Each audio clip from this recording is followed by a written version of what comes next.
नमस्कार मंडळी, माझं नाव आहे प्रिया आणि मी परत स्वागत करते माझ्या छोट्याशा व्हिडिओमध्ये। तर आम्ही आज सगळे मिळून शेतात गेलो होतो आणि इतकी काय मजा केली ना शेतात गेल्याच्या नंतर। ते व्हिडिओ शेवटपर्यंत बघितल्याच्या नंतर तुम्हाला लक्षात येईलच। आता तुम्ही सुद्धा या सगळ्या गोष्टी केलेल्या आहेत का शेतात गेल्याच्या नंतर, ते सुद्धा मला नक्की कमेंट करून सांगा। तर ही आहे आमची विहीर, जी की सगळ्यामध्ये सामायिक आहे, म्हणजे ही जी पावस भावंड आहेत ना माझ्या सासऱ्यांना धरून, त्या सगळ्यांमध्ये ही विहीर आहे जी माळ्यावरची। आता दोन्हीकडे शेत आहेत, एक खूप जास्त लांब आहे म्हणजे माळावर आणि एक जवळ आहेत।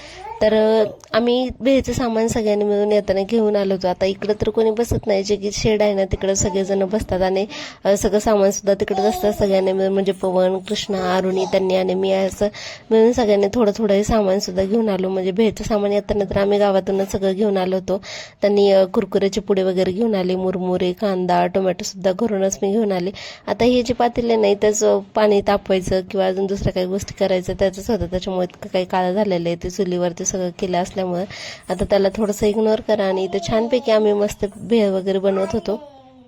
त्याच्यासाठी आधी कांदा, टोमॅटो वगैरे सगळ्या गोष्टी चिरून घेतल्या आणि जे काही कुरकुरे वगैरे आणले होते ना ते सुद्धा प्लेटमध्ये काढले आणि त्याचा थोडासा चुरा केला, ते सगळं त्याच्यामध्ये मिक्स करायचं। त्याच्यामुळे आठवणीने सगळ्या काही गोष्टी आईने सुद्धा घरून दिल्या होत्या, काय काय लागतं तेल, मीठ, चटणी, अशा सगळ्या काही गोष्टी मी येताना पर्समध्ये घेऊन आले होते आणि म्हटलं बरीच अशी मजा करायची आज दिवसभर। आता आईने गाताला घरीच ठेवलं होतं, त्याच्यामुळे ह्या काही सगळ्या गोष्टी पॉसिबल होत्या। ती जर आली असती ना तर काही म्हणजे काही करू दिलं नसतं तिने।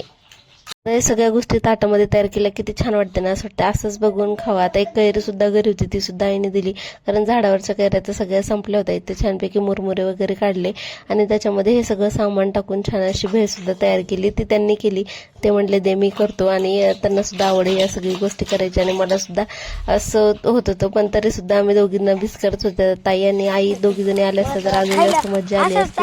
वडील सुद्धा इथं नव्हते, ते थोडंसं काम होतं त्याच्यामुळे बाहेर गेलेले होते। आता इथं भेळ सुद्धा छान अशी तयार झाली आणि मस्तपैकी आम्ही सगळे मिळून खात होतो। आता इथं जर ना कृष्णा व्हिडिओ घेत होता। वातावरण सुद्धा इतकं काही छान झालं होतं ना, खूप जास्त मस्त वाटत होतं बरं का। आता जून महिन्याची 17 तारीख होती, आम्ही शेतात गेलो त्या दिवशी। तर यावर्षी पाऊस सुद्धा उशीर झालेला आहे, म्हणजे जवळपास आता या दिवसापर्यंत सगळ्यांच्या पेरण्या वगैरे झालेल्या असतात, पण आतापर्यंत एक सुद्धा पाऊस तिकडे पडलेला नव्हता। तुम्ही बघू शकता किती जास्त ऊन पडलं होतं, पण खूप छान वाटत होतं, म्हणजे कुकड्यांचा आवाज वगैरे पण येत होता आणि एकदम छान अशी हवा सुद्धा सुटली होती, मस्त वाटत होतं एकदम।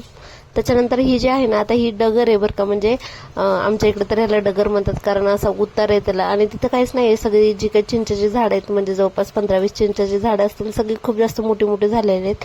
तर तिथं पाणी थांबत नसल्यामुळे काहीच करता येत नाही, ती जी आहे ना तेवढं सगळं मोकळच असतं।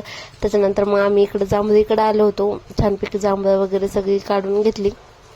मागच्या वेळेस जेव्हा ताई आणि मी आलो होतो ना त्या दिवशी काही म्हणजे काढता आले नाही, कारण एकतर व्हिडिओ घ्यायला कोणी नव्हतं आणि खाली पकडायला सुद्धा कोणी नव्हतं, तरी सुद्धा आम्ही दोघींनी मिळून धरले होते ते खाली एका ह्याच्यामध्ये। वरून पवन आणि कृष्ण दोघं जण वर गेले होते जांभळं खाली पाडण्यासाठी आणि आम्ही दोघांनी मिळून अशी खाली चादर धरली होती, त्याच्यामध्ये जांभळं पडतील, कारण खाली जर जांभळं पडली ना त्याला मार लागतो आणि लगेच खराब होतात, म्हणजे माती वगैरे त्याच्यामध्ये जाते आणि मग ते काय तसे खाऊशी वाटत नाही। त्याच्यामुळं अशी आयडिया केली आणि आम्ही जांभळं वगैरे काढून घेतलं। आता यावर्षी इतकं काही जांभळाचं सीझन आलं होतं ना की खूप जास्त, म्हणजे ज्यांच्याकडे जांभळाचे झाड असते ना त्या सगळ्यांना खूप जास्त जांभळे लागले होते, काही किडके सुद्धा झाले होते, पण एकदम मस्त असे जांभळे सुद्धा लागले होते। तर अशा पद्धतीने आम्ही धरले होते, जी गोदडी येते आणि त्याच्यामध्ये जांभळं सगळी पाडून घेतली, एक सुद्धा जांभळ खराब झाले नाही आणि एकदम वरती पवन गेल्यामुळं असं त्यांनी झाड हलवले आणि सगळी जे काही मोठी मोठी जांभळं होते ना ती सगळी त्याच्यामध्ये पडली। आता असा आनंद जो आहे ना, जो त्यांच्याकडे शेती आणि असं काही झाडं वगैरे आहेत ना ते फक्त तेच घेऊ शकतात, कारण आयते जांभळं बाजारातून आणून खाण्यामध्ये जेवढी मजा नाही आहे ना तेवढी शेतामध्ये जाऊन एकदम अशा पद्धतीने जांभळं खायची एकदम मजाच वेगळी बरं का।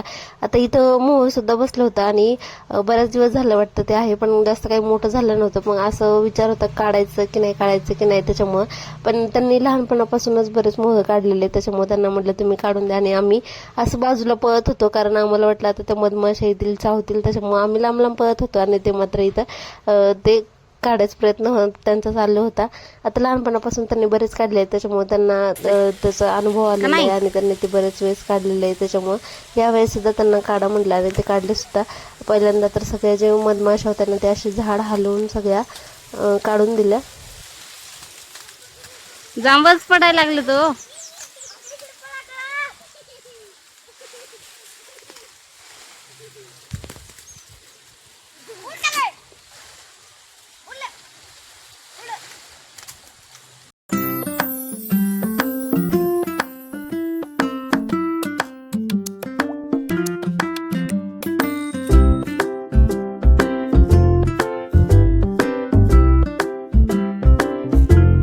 त्यांचं तिकडे मोह काढायचं काम चाललं होतं आणि आमचं इकडे जांभळं खायचं काम चाललं होतं. तर खूप जास्त जांभळे खाल्ले, जोपर्यंत कंटाळा येत नाही तोपर्यंत जांभळं खाल्ली. आणि तुम्ही बघू शकता इतकी छान खाली सुद्धा किती जास्त जांभळं पडली होती ते सुद्धा तुम्ही बघितले असतील. आता हे जे ना आंब्याचं झाड आहे, पण ह्याला एकही आंबा लागत नाही दरवर्षी, कारण तो खूप जास्त किडक्या आणि आळे लागलेले आहेत असं म्हणतात आई. त्याच्यामुळं जेव्हापासून लग्न झाले तेव्हापासून त्याचा काही एकही आंबा मी खाल्लेला नाहीये. म्हणजे हिरवा आहे झाड पण त्याला एक सुद्धा आंबा लागत नाही. त्यांनी मोह काढल्याच्या नंतर ते सुद्धा जांभळं खात बसले होते. आणि आता वरून असं कृष्ण जांभळं टाकत होता आणि मी खाली असे पदरामध्ये झेलत होते.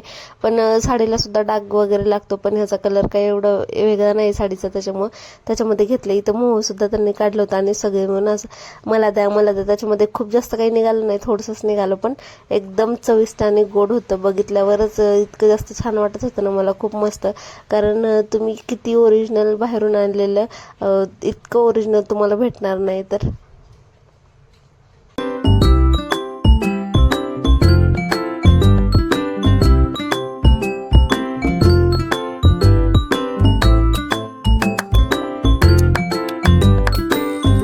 आता उन्हाळा असून सुद्धा तुम्ही म्हणाले एवढं हिरवेगार, तर कसं, कारण ऊस लावलेला आहे आणि बऱ्यापैकी ऊस सुद्धा आला होता आणि हे गायींसाठी चारा सुद्धा आहे. तर अशा काही गोठा यावर्षीच बनवून घेतलेला आहे भाऊजीने. म्हणजे सगळी सोय तिथं जनावरांची करून ठेवलेली आहे. जर्सी गाई सुद्धा आहेत, गावरान गाई आणि काही म्हशी, काही वासरं, ट्रॅक्टर सुद्धा आहे आमच्या शेतामध्ये. असे 2 शेड आहेत. एक कोंबड्याचं सुद्धा शेड आहे, इकडं निळ्या कलरचं दिसतंय ते कोंबड्यांचं शेड होतं. म्हणजे अगोदर कोंबडे सुद्धा करायचे आणि यांनी सुद्धा 2 वर्ष केलेले आहे कोंबड्याचं, म्हणजे जे सरकारी कोंबड्या असतात त्याचं सुद्धा केलेलं आहे. आणि त्या साईडच्याच मागे एक मोगऱ्याचं झाड सुद्धा आहे. याला दरवर्षीच इतके जास्त फुलं लागतात ना, खूप जास्त. आणि एकदम मोगऱ्याचा सुगंध असं सगळीकडे पसरलेला असतो आणि इतकं छान वाटतं ना, खूप जास्त मस्त वाटतं. तर तेच इथं फुलं वगैरे तोडायचं काम चाललं होतं आणि कृष्ण व्हिडिओ घेत होता. इतका कॅमेरा हलवता ना तो, आणि पवन मात्र एकदम व्यवस्थित व्हिडिओ घेतं.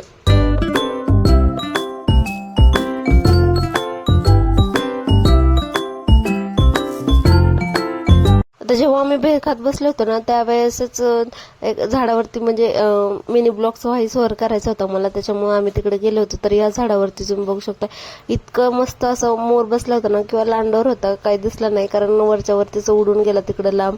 आम्हाला खाली गेल्याच्या नंतर काही दिसलंच नाही. तर असं काही आमचं शेत आहे.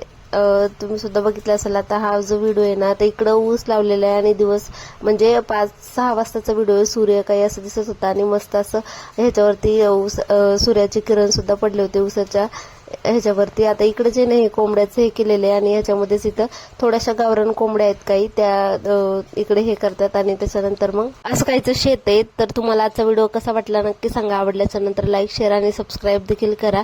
भेटू आपण पुढच्या एका छान व्हिडिओ सोबत. तोपर्यंत धन्यवाद मंडळी.